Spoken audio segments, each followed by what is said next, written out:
تو اللہ سے دل لگے گا دعا کے ذریعے. تو خیر میں جو اصل بات کر رہا تھا اس کی طرف آتا ہوں. یہ درمیان میں روحانیت جب بھی آئے گی تو پھر ایسا ہی ہوگا, پہلے سے بتا دوں آپ کو میں. تو یہ جو پی ٹی آئی کو نا پھر مشورہ دے رہا ہوں, دوبارہ جا کے چھوڑ دو ان دھندوں کو, سے کچھ بھی نہیں ہوگا. آپ کی بیگم ہیں, آپ ان سے محبت کریں, ان کو عزت دیں. پی ٹی آئی کو کہہ رہا ہوں میں, اور پی ٹی آئی کے تمام کارکنوں کو کہہ رہا ہوں کہ عمران خان اگر آپ کے والد ہیں سیاسی سطح پہ تو ان کی اہلیہ آپ کی والدہ ہیں سیاسی سطح پہ.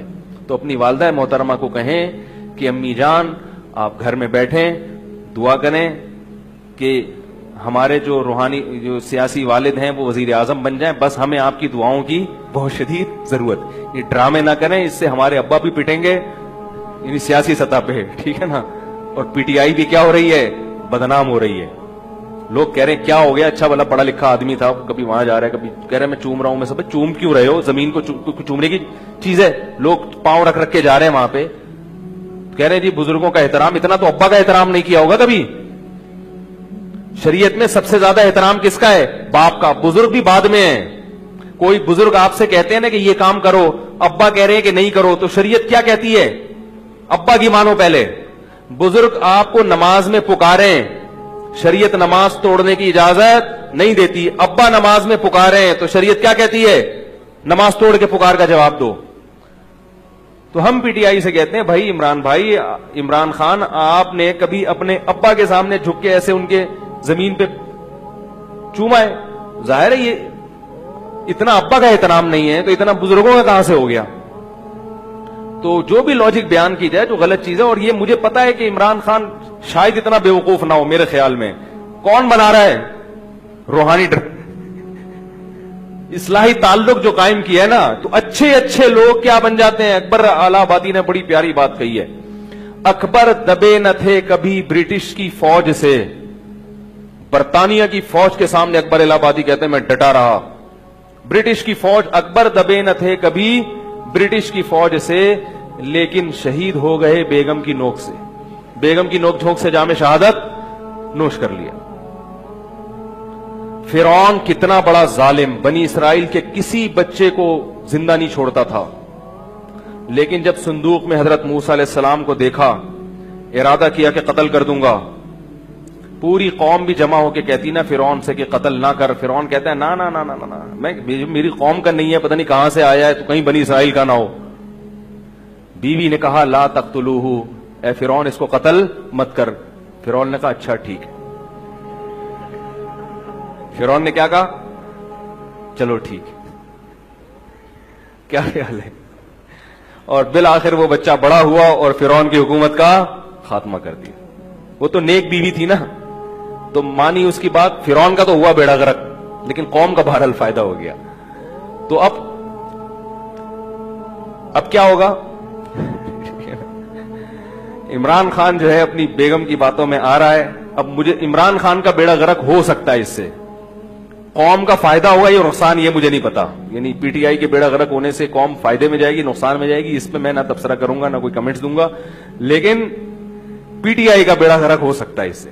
تو مجھے سیاست کا شوق نہیں ہے, لیکن میں روحانیت سے, آپ کو اس قسم کی روحانیت, جعلی روحانیت سے لوگوں کو بچانے کی کوشش کرتا ہوں کہ بھائی اللہ کا واسطہ ان چکروں میں نہیں پڑو, لاجک کی بات کیا کرو. تو جلدی سے وہ موضوع سمیٹتا ہوں کہ دیکھو اللہ نے انسان کو جتنی قوتیں دی ہیں وہ قوتیں کیا ہیں, لامحدود ہیں یا محدود ہیں؟ آنکھ میں دیکھنے کی صلاحیت محدود. تو اسی طرح انسان کو جو اللہ نے عقل دی ہے وہ بھی کیا ہے, محدود. اس میں اتنا فنٹر بننا کہ مجھے سب کچھ آتا ہے اور میری عقل لامحدود ہے, تو یہ بے وقوفی اور حماقت کی بات ہے. لبرل لوگ جو مذہب کو نہیں مانتے وہ اپنے آپ کو دنیا کا سب سے بڑا کیا سمجھتے ہیں, فنٹر. تبھی غلطیاں کرتے ہیں. وہ کہتے ہیں ہمیں سب کچھ پتا ہے, ہم جو بات کریں گے. تو آپ کی عقل محدود ہے, آپ اللہ سے آگے بڑھنے کی کوشش نہ کریں. اس کائنات کو بنانے والا وہ جو باتیں کہہ رہا ہے اگر آپ کی سمجھ میں نہیں آئیں گی تو اس کا مطلب آپ کی عقل کا فالٹ ہے. بولو بھائی میری عقل ایک حد تک سوچ سکتی ہے, میں اللہ سے آگے نہیں بڑھ سکتا. جو اللہ کے رسول بات کریں گے نا وہ اللہ ہی کی ہوتی ہے, وہ اللہ کے رسول کی نہیں ہوتی, وہ اللہ ہی کی ہوتی ہے. تو اصل اللہ کی ذات ہے جو اس کائنات کو بنانے والا. وہ اس کائنات کو بنانے والا کہہ رہا ہے ان اللہ لا یامر بالفحشاء, اللہ کبھی بے حیائی کو پسند نہیں کرتا. بس کہہ دیا اس نے. ہر وہ عمل جو بے حیائی کی طرف لے کر جائے گا وہ اللہ کو پسند نہیں ہوگا. اور اللہ کبھی غلط چیز کو ناپسند, کبھی صحیح چیز کو ناپسند نہیں کرتے, ہمیشہ غلط چیز کو ناپسند کرتے ہیں, ہمیشہ غلط چیز. اگر کوئی چیز صحیح ہوگی تو یہ ہو ہی نہیں سکتا کہ اللہ اس کو پسند نہ کریں. تو اللہ بے حیائی کو پسند, بولو بھائی, نہیں کرتے. ان الذین یحبون ان تشیع الفاحشہ, وہ لوگ جو یہ چاہتے ہیں کہ معاشرے میں بے حیائی پھیلے, ان کے لیے دردناک عذاب اللہ نے تیار کر کے رکھا ہوا ہے. بے حیائی کسے کہتے ہیں؟ اسی کو تو کہتے ہیں بے حیائی. مرد اور عورت کھلے گپے مار رہے ہیں ایک دوسرے سے, اور ایک دوسرے کو دیکھ کر حرام لذتیں حاصل کر رہے ہوں, کوئی آپس میں حجاب نہ ہو. اللہ کو عورت میں حیا اتنی پسند ہے کہ موسیٰ علیہ الصلوۃ والسلام جب کنویں میں ایک بزرگ کی بیٹیوں کو پانی پلاتے ہیں اور وہ بیٹیاں واپس موسیٰ علیہ السلام کے پاس آتی ہیں کہ ہمارے ابا آپ کو اجرت دینا چاہتے ہیں, کمیشن, تو قرآن ان کی چال کا بھی تذکرہ کرتا ہے. جاءت احداہما تمشی علی استحیاء, فرمایا کہ ان میں سے ایک آئی حیا اور شرم کے ساتھ چلتی ہوئی. تو اللہ کو عورت میں حیا اور شرم کا عنصر اتنا پسند ہے کہ جہاں بھی قرآن میں عورت کا تذکرہ ہے اور اس میں حیا کی بات ہے تو اللہ نے اس کو فوراً کیا کیا, ہائی لائٹ کیا ہے. قرآن عورت کا نام بھی ذکر نہیں کرتا. فرعون کی بیوی کا جہاں بھی تذکرہ آیا اللہ نے یہ نہیں کہا آسیہ نے کہا, اللہ نے کہا امرات فرعون, فرعون کی, بولو بھائی, بیوی نے کہا. جہاں نوح علیہ السلام کی بیوی کا ذکر آتا ہے فرعون, اللہ تعالیٰ قرآن میں نوح علیہ السلام کی بیوی کا نام نہیں لیتے. کیا کہتے ہیں کہ جب یہ کہہ کے بات یعنی ضرورت پوری ہو سکتی ہے تو نام لینے کی کیا ضرورت. فرمایا کہ نوح کی بیوی, لوط علیہ السلام کی بیوی. بات آ رہی ہے سمجھ میں؟ ابراہیم علیہ السلام کی اہلیہ کا تذکرہ آیا, ابراہیم کی بیوی. فسکت وجہہا, قرآن کہہ رہا ہے ابراہیم کی بیوی نے اپنے پیشانی پہ ہاتھ مارا. کہیں بھی نام نہیں آ رہا.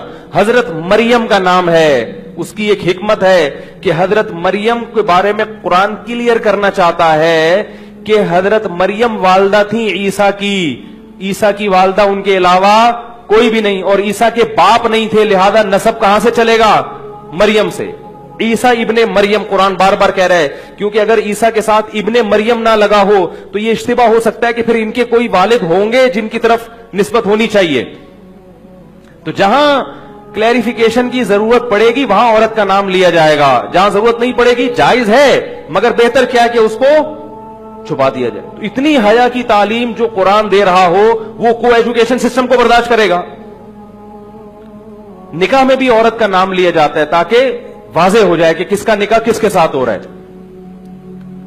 جو مذہب اس حیا کا قائل ہو, قرآن کہہ رہا ہے وَلَا يَضْرِبْنَ بِأَرْجُلِهِنَّ لِيُعْلَمَ مَا يُخْفِينَ مِنْ زِينَتِهِنَّ, عورتوں کو کہہ رہا ہے کہ آپ اپنا پاؤں, اپنی پازیب زمین پہ اتنی زور سے مت مارو کہ اس زیور کی جھنکار, اس کی آواز غیر مردوں کے کان میں جائے.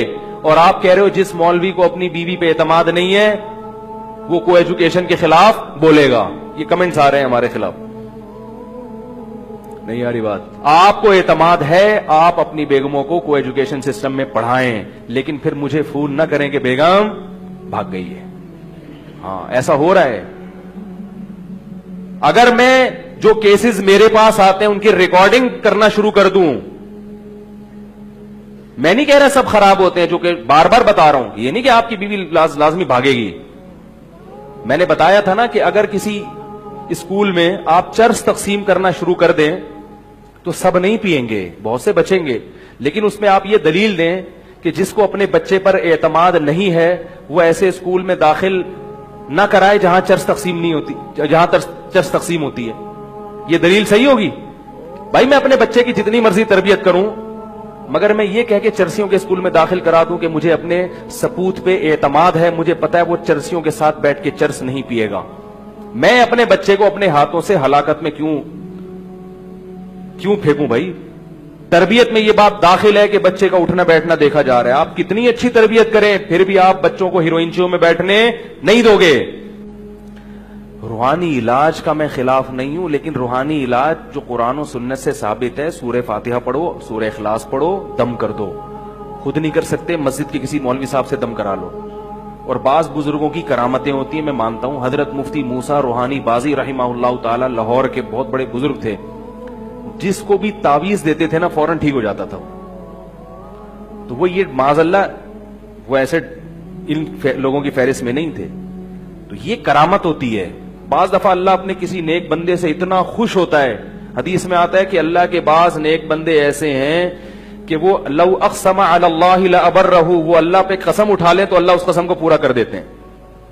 تو ایسے کچھ بزرگ ہیں جن کی کرامتیں ہیں کہ کسی کو بھی کچھ لکھ کے دے دیا کام بن گیا. ٹھیک ہے نا. ایک بزرگ تھے, سچا واقعہ ہے, ان کے پاس ایک شخص آیا کہ اولاد نہیں ہو رہی, اولاد نہیں, کوئی تعویذ دے دیں. انہوں نے کہا بھائی میں یہ تعویذ گنڈے ونڈے نہیں کرتا, مجھے نہیں ہوتا. انہوں نے کہا حضرت لکھ کے دے دیں. وہ تھے اللہ والے, تو انہوں نے دے دیا, ہو گئی اولاد. تو ایک شخص آیا کہ آپ تو کہتے ہیں مجھے تعویذ گنڈے نہیں آتے اور اس کے اولاد نہیں ہو رہی تھی, آپ نے اس کو دیا اور اس نے لٹکایا اور ہو گئی. تو انہوں نے کہا میں نے اس کو یہ پرچے میں لکھ کے دیا, اللہ مجھے تو یہ تعویذ گنڈے آتے نہیں ہیں, نہ میرے پاس ٹائم ہے. ٹھیک ہے نا.